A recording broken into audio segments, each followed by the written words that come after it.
السلام علیکم، پیش خدمت حدیث آف دا ڈے۔ رسول اللہ صلی اللہ علیہ وسلم نے فرمایا، جو شخص لوگوں کا شکر ادا نہیں کرتا وہ اللہ کا بھی شکر گزار نہیں ہوتا۔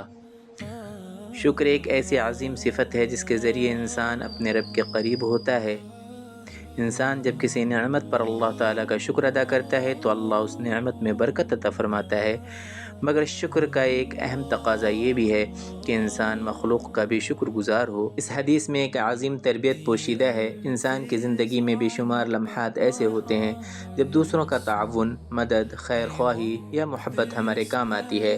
کوئی ہمارے لیے دروازہ کھولتا ہے، کوئی راستہ دکھاتا ہے، کوئی مشکل وقت میں سہارا بن جاتا ہے۔ شکر ادا کرنے والا شخص معاشرے میں محبت، بھائی چارہ، اخلاص اور اعتماد کا ماحول پیدا کرتا ہے، جبکہ ناقدری اور بے قدری سے دلوں میں فاصلے پیدا ہوتے ہیں، رشتے کمزور ہوتے ہیں اور معاشرتی بگاڑ جنم لیتا ہے۔ ہم سب کو چاہیے کہ ہر چھوٹی بڑی نعمت پر اللہ کا شکر ادا کریں، ہر بھلائی پر انسان کا شکریہ ادا کریں اور اپنی زبان کو ہمیشہ خوبصورت الفاظ سے مزین رکھیں۔